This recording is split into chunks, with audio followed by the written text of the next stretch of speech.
We're going to be looking at some different things here in this one. We're going to try to make it short because it's going to get boring for people that I don't want to lose you. The chapters of Matthew between 22, 23, and 24 are critical. There's something that emerges in there repeatedly, but it's not noticed by most people. It's concerning the time also that Yahusha was gathered to ride into Jerusalem on the foal of a donkey. And something really upset those Pharisees and the scribes that taught the Torah or read the Torah. They were really doctrinal controllers. They didn't really teach Torah. They controlled the teachings. That's what the word Pharisee means. It means a controller of teachings. They were upset with Yahusha. They said, "Hey, where did you get the authority to teach the things that you teach? We didn't give it to you." Well, they were the doctrinal controllers. Are you ordained by us? Well, the only way you could be ordained is really by Yahusha, the Spirit of Yahusha, not a teaching authority. And the teaching authority of man today is all over the earth, spread around going, "Hey, I'm a guru. Hey, I'm a pastor." They're not teaching the truth from the scriptures. People are pleading, "Hey, show me what this book means. What's it saying?" Yahusha is withholding this information from most people. The name of Yahusha. And we're going to go through a few things today. It may take a while, but I'm going to try to go through it as fast as I can. The doctrinal controllers. Can you see them anywhere? Around? Yeah, they're everywhere. I'm not going to control any doctrines, that's for sure. Yahusha is going to take care of that. You read his word with his spirit in your mind, and he will reveal it to you. But you have to obey him. That's the first step. Without obedience, he's not going to give you his ruach, his spirit. Read Acts 5:32, and it'll reveal to you that the spirit is only given to those who obey him. Start obeying and see what happens. Everyone will be upset with you, from your family to your old pastors to whatever teaching authority you have. They're not going to like the lack of control they have over you anymore. Someone else will be controlling you.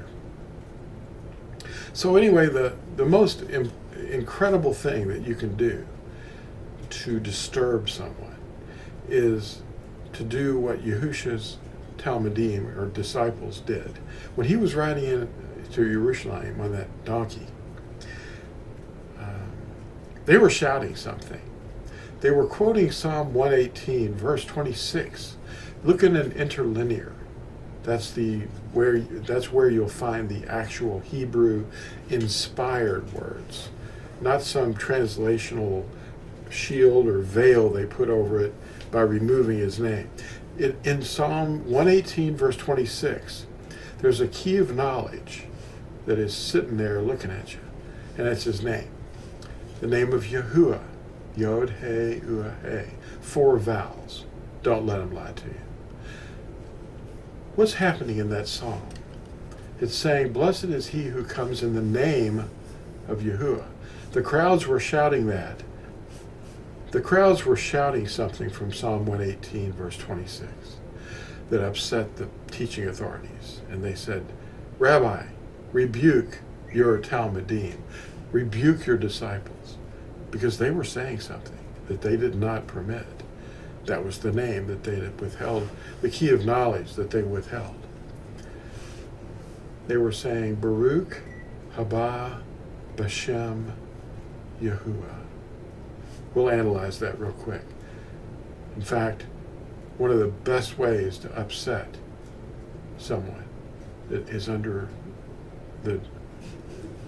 a lie is to reveal the name to them.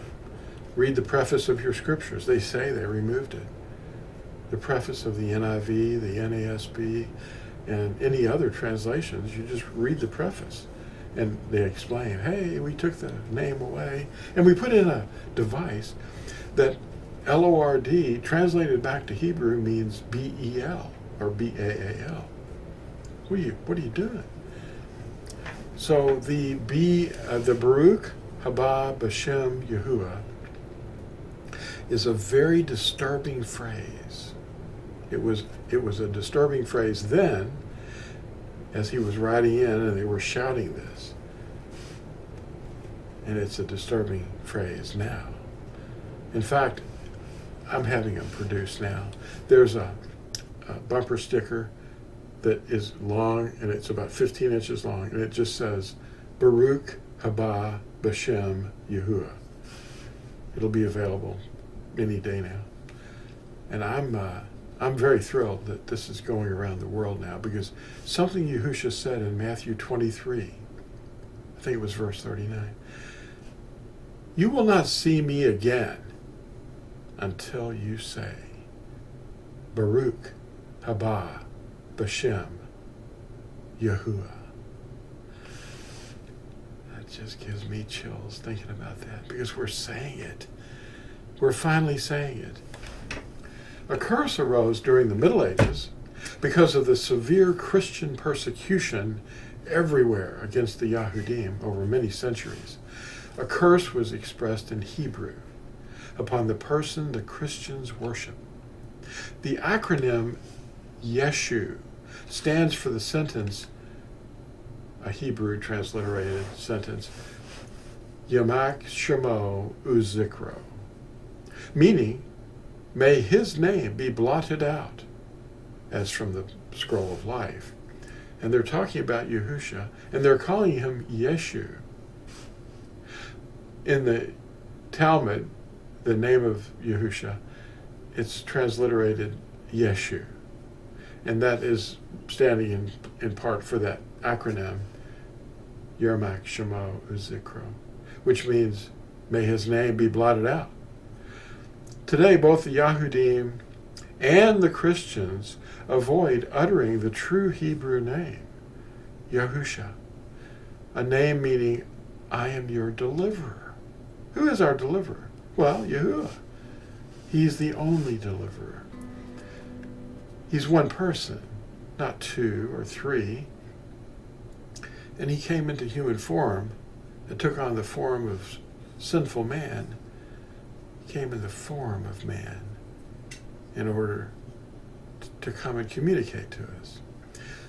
And Abraham mentioned this. He said, Yahuwah, he was responding to his son who would ask him a question about, hey, here's the fire, here's the wood, where's the lamb?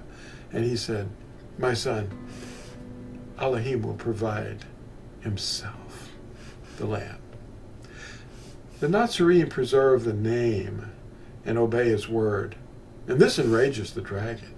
Just check out Revelation chapter 12, around verse 17, and also Revelation 14. There's two things that we're doing that really upset the dragon. We obey his commandments, and we hold to the testimony of Yahusha. What about this Hebrew word, Yeshua? Yeshua is a Hebrew word. It's used as a short diminutive form for the name in one place. The rest of the time it's used as a word that means salvation or deliverance. The last word in Psalm 91 is Yeshua, but it's not a name. It's not used as a name there. Do a study on H3444 YESHUA, a common Hebrew word meaning salvation or deliverance. This is not the name of our deliverer. In one place it is used as a short form of his name, but a convenient way of obfuscating the one name mentioned at Acts 4:12. At Acts 4:12, there's one name given among men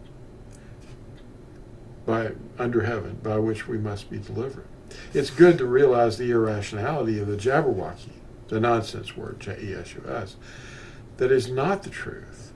That's an invented word. It's only been around since the 17th century. It wasn't even in the first King James Version, as I've mentioned several times in other videos. But to fall back and promote another deception in order to appease men's traditions, it's cowardly and it compromises the closely guarded truth of the one name by which we must be delivered. It's not Yeshua. Yeshua is a convenient way of avoiding saying his name, just like they didn't want you to say his name for thousands of years. Are you up for this study on the name Yahusha or the word Yahusha? No one would be stoned to death for saying Yeshua. That's just the word for deliverance. And yet they were being arrested in the synagogues everywhere, and even in foreign cities where Paul was knocked down and met Yahusha. And he asked him, who are you? And he spoke to him in the Hebrew language. Just read that. He was speaking in Hebrew. No one would be stoned to death for saying Yeshua. But the Father's name is in the Son's name.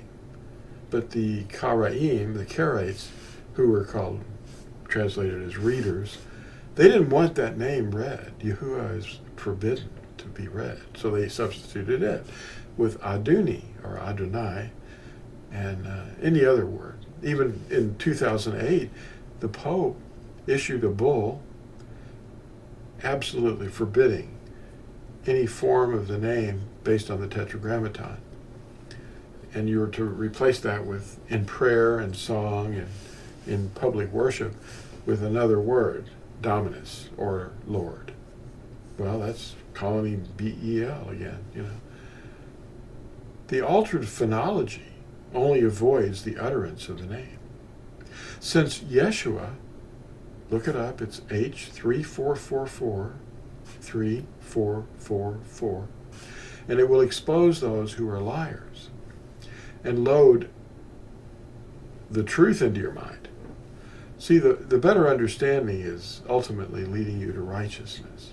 Daniel chapter 12 talks about us in the last days, that many will be led to righteousness, and they will be shining like stars.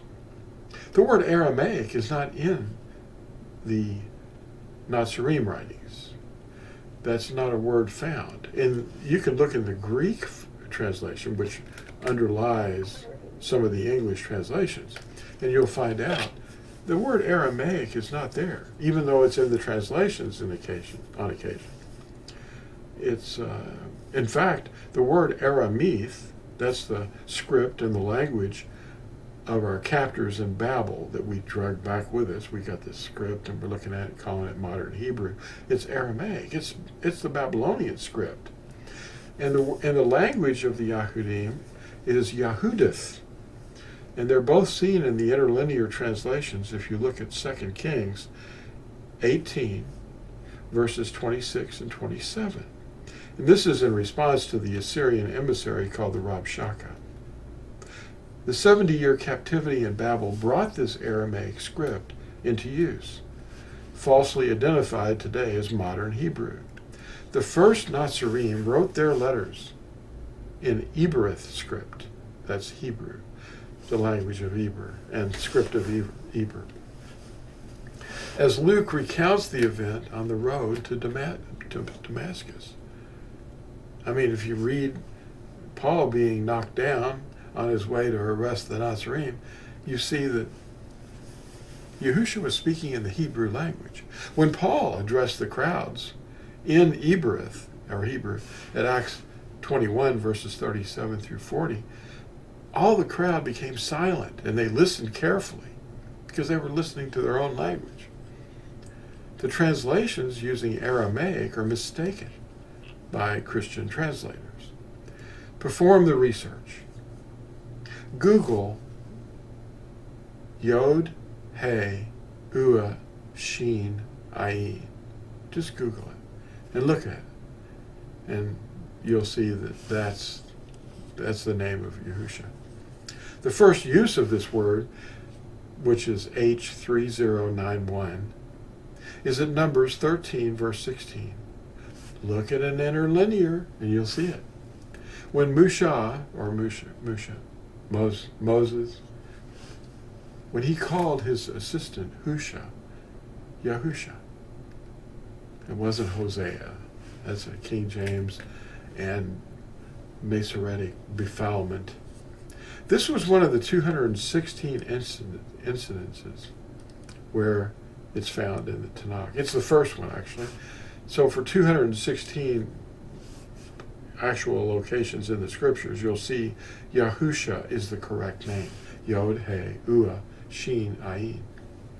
The diminutive form, or hypocharisma, Yeshua, is found one time at Nehemiah 8, verse 17. Now, the Catholic Latin Vulgate, which was basically a Latin translation from the Greek and the Hebrew by a fellow that's called Jerome. His real name is Hieronymus Sophronius Eusebius. Now, this word JESUS in there is not there. It's actually IESV, and that's in the Latin Vulgate. That's where it first appeared, IESV. And it's an encoded form adopted by the first edition of Anglican Catholic King James Version. It's brought over as IESV. There is no JESUS in the first edition. That came in later revisions. This is a nonsense word. It's a Jabberwocky. That's what a Jabberwocky is. It's a nonsense word. As Yahuwah said, let the reader understand. The reader will go, hey, there's that Jabberwocky word. Well, let the reader understand. It's an abomination, and it desolates his name. In the 8th century CE,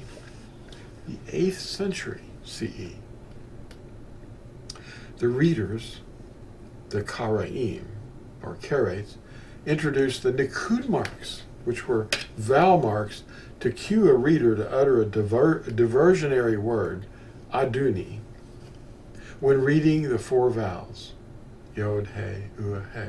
So when they see the four vowels written in the script, the little Nikud marks were warning them to say something else.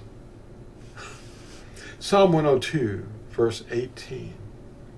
If you look at it interlinear, it predicts a generation yet to be created who will call on the name of Yahuwah, because this is written. It's written down for us. They can't trick you if you study. We're able to overthrow the stronghold concerning the name because this is written for a future generation. Don't listen to the liars. JESUS is an uninspired replacement word. It's not even 500 years old yet. Yahusha is the name above all names, and it's his inspired Hebrew name. He doesn't have a Greek name that's inspired, or a Latin word that is inspired. Those are translations, meaning they're interpretations. JESUS is not the name of our deliverer, Yahusha. It's a convenient way of changing the one name given to us, mentioned in Acts 4:12. It's Hebrew, Yahusha. It's not Greek, it's not Latin, it's not German or English. The Jabberwocky, the nonsense word, JESUS, is not the truth and is first used in the later King James revisions.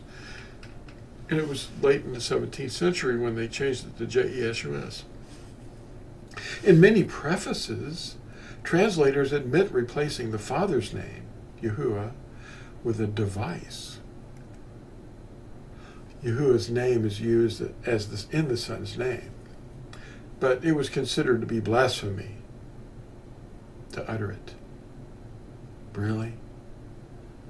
We have inherited lies and futility and keep supporting the men who teach us these lies. Do more research into the real Hebrew name and you will never return to the Jabberwocky handed down to us from tradition.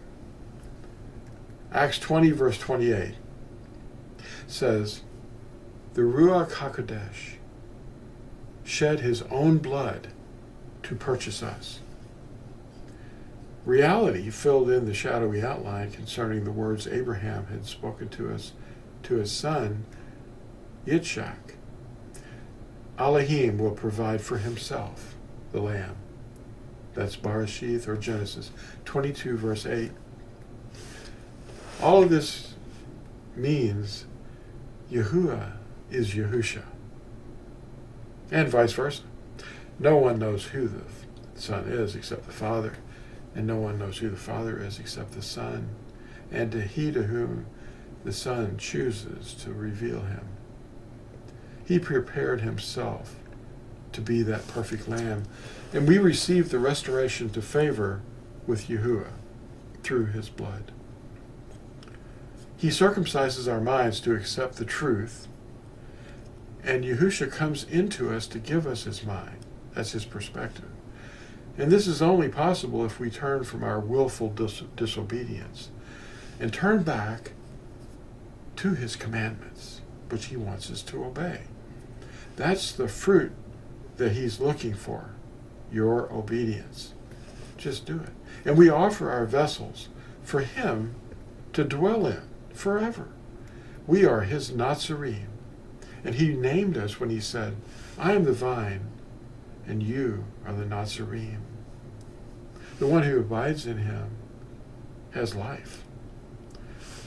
Look at Yehukanan or John chapter 15, verse 5. And at Yeshayahu, at chapter 42, verse 8, he says, I am Yahuwah. That is my name. And I do not give my esteem to another, nor my praise to idols. He will not give his esteem to a Jabberwocky or a nonsense word. Remember the showdown at Mount Carmel? They were calling on Lord all day. That would be the translated word from Baal. But Eliyahu just stood up and said one sentence. He called on the name of Yahuwah, not Lord. That's the translation from Bel. Those who know him obey his commandments. Read 1 Yehukanan or 1 John 2, verse 4. The one who says, I know him, and does not obey his commandments, that means guarding them carefully, they do not know him. They're liars. The Hebrew alphabet has 22 letters, but it does not have a letter W. There's no W. That's a new letter. That happened during the 1450s and the printing press and the metal type. And they doubled these two little V shapes. The Latin, that was a U. A V in Latin was a U sound. Yod, He, Ua, He, which spells Yahuwah, does not have a double U in it. The first three letters, Yod, He, Ua, Yahu, is correctly transliterated in the names Netanyahu and Aliyahu, and our deliverer's name, Yahusha. The script used to teach Hebrew today is that of our captors from Babel when we were there for 70 years. That's the script of the captors. It's known as Aramaic. The Masoretes made these Nikud marks, and they invented these in the 8th century CE. And they were in Babel when they did it. And this further confused the phonology of the spoken language. The intentional molestation of the Tetragrammaton resulted in a serious lack of knowledge, the very key of knowledge. And Yahusha told them that they had withheld it at Luke 11, verse 52. Remember, Psalm 102, verse 18, tells us of a future generation who will call on the name of Yahuwah, the most used word by far in the writings of truth. Yahusha, a Hebrew name, is the only name given among men by which we must be delivered. And J-E-S-U-S is a fake Jabberwocky, a nonsense word. And it's borrowed from a piece from the IESV found in the King James Version, which in the first edition was borrowed from the Latin Vulgate. So it was just one thing added to another, and it just became part of our culture. Read the preface of your translation to see what other device they use to remove the name of our Creator, Yahuwah. L-O-R-D is the definition of the Hebrew word B-A-A-L, as they know it. Repent, for the reign of Yahuwah draws near. Thanks for watching, and we'll see you in the next exciting video. Bye.